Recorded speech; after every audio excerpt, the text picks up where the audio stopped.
I have got to get to the airport, but I'm glad to talk to you about this. I do not know Nick Fuentes. I've never heard him speak. I've never seen a video. I don't know what his views are, so I'm not aligned with anything that may be controversial.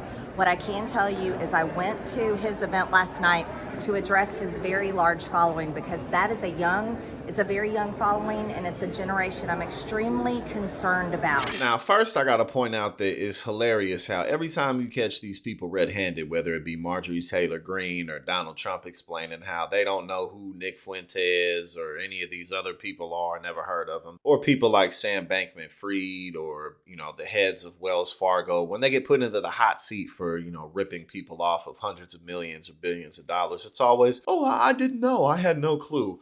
I'm just dumb. That's all it is. It's like, oh yeah, you, the person who's the head of the whole operation, the person in charge of everything going on here, the last person to say yes or no to things. You don't know what's going on. It's like, first you're the genius, now you're an idiot. So we're stuck to choose between the two because your only scapegoat is, well, I'm just dumb. Well, then I think that's a very strong argument that you shouldn't be in the position of power that you're in.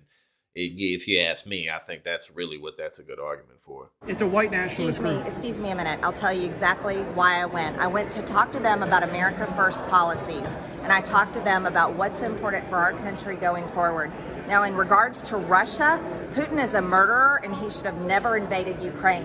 What he is doing is completely wrong. I stand with our NATO member allies, and I'm completely against this war. It's a white nationalist Excuse group. me, I'm going to finish. Everything that he's doing is wrong. He's killing people over and over. So I'm staunchly against it, and I'm staunchly against Vladimir Putin and his invasion of Ukraine. And then, the biggest issue with the America First and the nationalism is nationalism creates a group of people who are acceptable and everyone else is the enemy, a way of cleansing the nation of all of its issues. That's just the way the thinking goes. And then you look at, programs like Fox News, Tucker Carlson, where he's openly talking about the great replacement theory, where they're like, look at Ketanji Brown Jackson. And even Nick Fuentes, when he was laughing and he was talking about, they're trying as hard as they can not to say, look at this black woman, this is what America's coming to.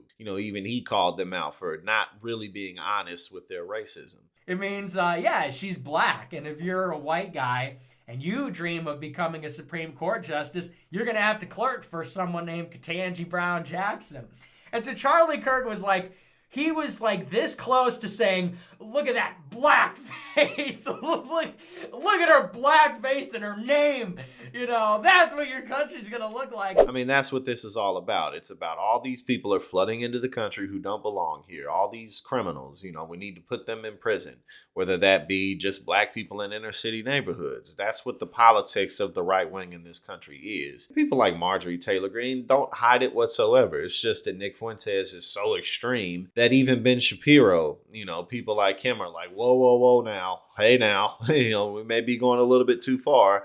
They're saying Milo Yiannopoulos, so I can't even say his name right, whatever. They saying, he brought Nick Fuentes to the Trump meeting on purpose because he's out for blood and out for vengeance. But whatever the issue, whatever the truth is, the Republican Party has fully embraced white right-wing nationalism. That's what they're about. Another thing that's extremely important for me to say is the whole reason this is happening is because Joe Biden is a weak president. Now America is a weak country and our entire world is falling apart and we're seeing war erupt, which did not happen under President Trump because we had peace through strength.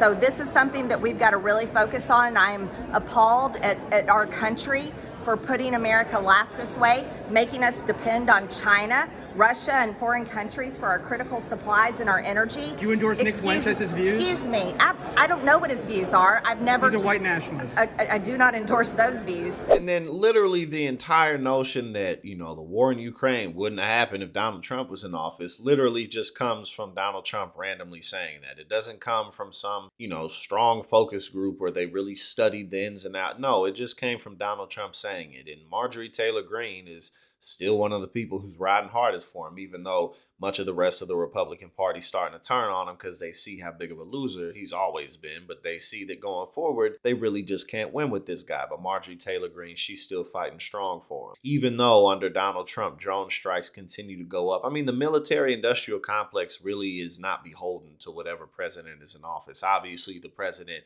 the commander-in-chief, has levies and strings that they can pull, but, you know, the industrial complex is an organism and an animal in and of itself. So, you know, again, drone strikes went up under Donald Trump. Donald Trump revoked the Iran deal that Barack Obama put into place. So the idea that he was somehow more peaceful when he's talking about the button on we got a bigger button than North Korea until, you know, Kim Jong-un, you know, gave him a little compliment. Now Donald Trump loves him, you know, so that's all it really takes for that. But, you know, again, the notion that there would have been strength and peace, it's all ridiculous. It's all stupid. It's just a white nationalist movement. And there's a lot of infighting within the Republican Party. And fortunately, there is, because right now the Democratic Party really isn't doing that much in terms of legislatively for the middle class moving forward until what's going to be a lame duck session.